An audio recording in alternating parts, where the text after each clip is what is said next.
Hey everybody, how's it going? It's been a while, hasn't it? I'm back, mostly. You might be wondering why I haven't posted a video in, I think by the time I post this one, about 2 months now. I think I have a really good excuse. Let's see, my house literally caught on fire, and I've been working to pick up the pieces and get everything back to a sense of normalcy ever since. I bought my house in the summer of 2018, and on October 3rd, 2019, I came downstairs. I noticed some smoke. I noticed some extraordinary heat coming out of the vents, and there's just so happened to be a fire in my attic.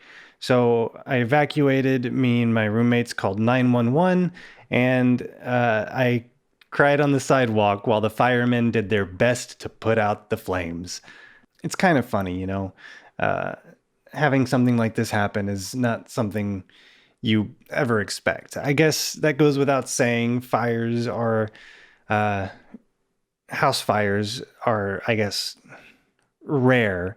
They're something that most people, I really hope, never have to deal with.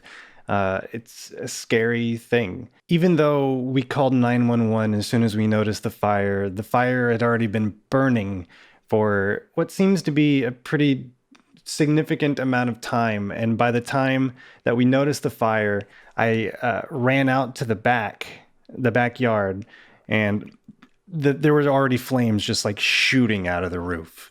I think my roommate said he was pooping at some point, and I just have to laugh and imagine that whenever he was pooping that night, just right above him, there is a fire roaring. Before I go any further, I want to say that everybody's fine. I'm fine. My roommates are fine. The only thing we lost was stuff. The fire happened in the middle of an evening, right after it got dark.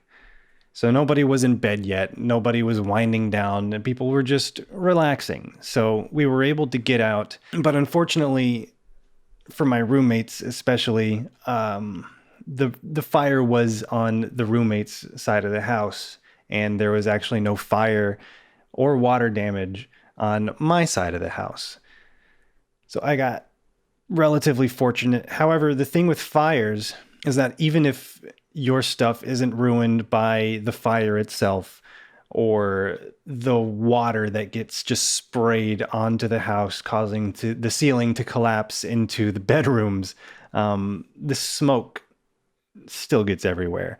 For those of you who don't know, whenever you have a fire and you have adequate home insurance, which I did, thank God, there are companies that specialize in going inside the house and collecting everything that they think is salvageable. They take that stuff and then they cart it over to their facilities where they will do their best to clean it and make it look like new and get all this smell out of it. But I think a lot of my stuff is going to be smelling like fire for a very long time. It's going to be a harsh reminder that always have home insurance, because this stuff can happen.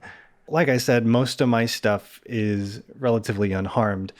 The booth that I had been using in some of my videos has, unfortunately, I don't think the smoke smell is ever going to come out of that because of the way that it's constructed. So that's probably going to be replaced.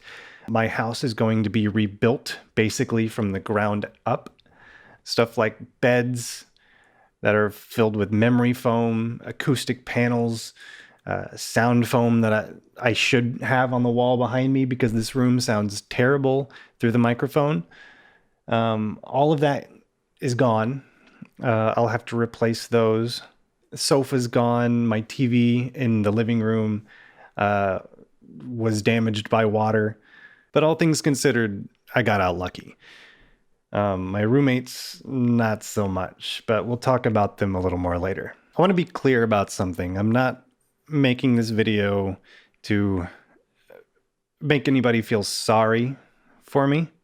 I'm not making it to ask for money, because I'm pretty well taken care of as far as the insurance situation goes. I'm making this video more for those of you who might be interested, have been following me for a while, and might otherwise want to know what's been happening.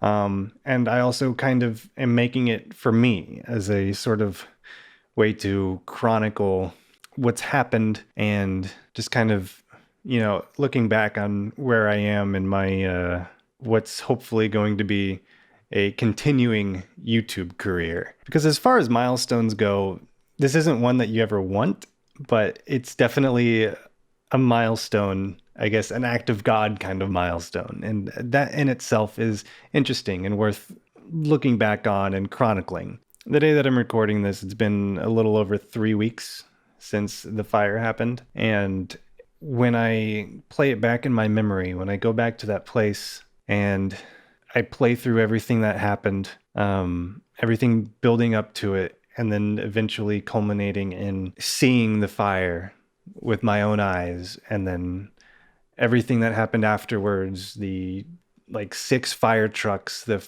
40 or 50 or 60 firemen, and the cul-de-sac that I lived in, all the neighbors huddled around, just kind of watching it all unfold. It still doesn't seem like a thing that happened. It doesn't seem real. It's like I'm remembering a movie that I saw once. And in a way, that's, I think, one of the scarier things about it is that it, even 3 weeks later, and none of it feels real. In those situations where things like this happen, there's no time to panic. There's no time to stress out. You just kind of act. Thinking goes out the window, and your base reaction ends up being what you do. And once you get all that out of the way, once you make sure everyone's safe, and once you, like an idiot, run upstairs to grab your wallet, your phone, and then unplug every last wire from the back of your computer so you can carry it downstairs and outside so it's safe from the fire. Once you do all that, there's nothing to do but sit back and watch everything that you've been working towards potentially fry. And I can't describe what it felt like to sit on the sidewalk outside of my house and watch as the smoke climbed and the fire licked the trees above the roof, as the firemen came roaring into the neighborhood and doing what they do. At that point, you don't really have anything left to do. All you can do is wait and see. Wait and see if the fire takes potentially everything. Wait and see what the aftermath is. Wait and see what the firemen say. Wait and see what the cause was after the fact. Wait and see. I don't know. It's just kind of a lot of waiting and a lot of uncertainty. I don't know how long that whole thing took. Because once I got outside, I wasn't even counting I wasn't watching the time anymore. Everything was a blur. So many people passed through talking to me. My neighbor came out and she passed water bottles out to everybody who wanted one. People had their pets outside. My neighbor had to wake up his kids to get them out of bed and towards safety, because the side the side of my house that the fire was on was very close to their side of the house. And again, nobody was hurt. And I thank God and I thank the universe that everyone is safe. I don't know what I would have done had somebody gotten hurt. Because even though I know that it wouldn't have been my fault, it's my house, right? And I had 2 people living under my roof who trusted me to provide a place for them to live, to stay, to feel safe, to feel like home. And while they did lose all their stuff, they're both alive. And I think I wouldn't be taking this whole thing nearly as well if either of them got hurt. But now I'm in a new place and I'm settling down while my house slowly gets rebuilt, and while the insurance does what they can do to make sure I'm taken care of and make sure that that house doesn't get destroyed, or I guess it's already destroyed, while that house gets rebuilt and continues to be a thriving part of the neighborhood. I do plan on staying there after it's rebuilt. I don't know. Just had a really hard time getting into the right mindset to do work for this channel. It's not, I haven't stopped loving this whole YouTube and entertainment thing. It's just, I don't know, it's kind of been wearing on me for a while. And now that I'm back, I should want nothing more than to sit back, crank out some more videos, crank out some more scripts, and continue writing and continue doing things. And maybe I do and maybe I don't. I'm really not sure where I stand on that right now.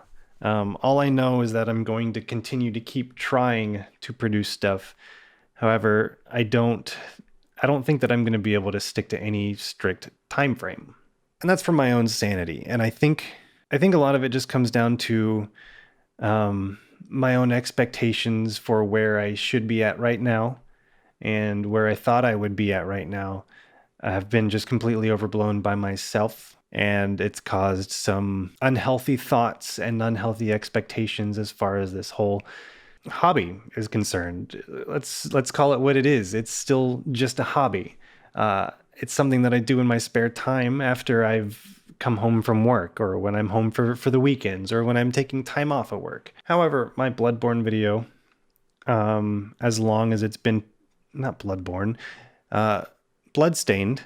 My Bloodstained video, as long as it's been taking me to write this stupid thing, I think it's nearing script completion. And once, for me, that's like the hardest part. Once the script is done, I can get all the footage that I've compiled and I could just kind of crank it out in Premiere and hopefully have a really good video. It's taken way too long. And I'd like to say that it's because it's a really complicated script and some really complicated ideas behind it and some really nuanced wording. But really, it's mostly because of my lack of work ethic as far as creating scripts is concerned. That's something that I'm hoping to get over relatively soon. But you don't need to hear about that. It's not important. I mean, I guess it kind of is, but whatever, you're not my mom. But my plan for this video, the one that you're watching right now, is to release it. And before even releasing it, have the I almost called it Bloodborne again. Have the Bloodstain video ready or very close to ready so I can release it in the next couple days. That way, this isn't going to be the only video that you get in 2 months just to be met with silence again. But I'm going to try getting back to work. I'm going to try to put out more videos. I'm going to try and keep my expectations healthy. And I think that is going to help me just get work done. I have one more thing before I end this video. I mentioned that my roommates lost everything. I mentioned that I didn't lose much, but I do have insurance taking care of me and taking care of my stuff. My roommates, one of them had insurance, and she's been taken care of by her insurance, and I'm doing what I can to help her. But my other roommate has not had the chance to get insurance. He hadn't even lived in the area for a month, and he bought some stuff and he moved in and he got all settled, and then the fire happened and he lost all of it. And without insurance, it's actually a loss. Like my other roommate, I'm doing what I can to help him, but he's part of the voiceover community in this area. And some friends of ours were so kind as to start a fundraiser to help him. So if you wanted to help me out at all, I urge you to take whatever you're going to do to help me and push it over towards my friend's GoFundMe instead. It's called Rise from the Ashes, and there's going to be a link in the description below and probably on a pinned comment as well. Anything that you would have wanted to send to me by chance, even if you wanted to send anything, please go over to that GoFundMe and donate there instead of to me. It would mean a lot to me. I hate that he came out here from Florida to try and move his voiceover career forward just to have this happen and lose everything he had.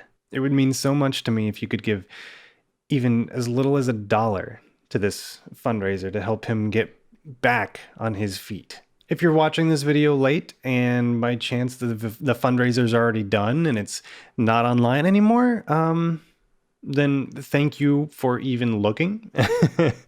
Means a lot that you would even consider it. Hope you enjoyed this video in the meantime. Hope you kind of enjoyed a look behind the curtain, so to speak. And I hope you're looking forward to more videos in the future. Thanks for watching. I'll see you next time.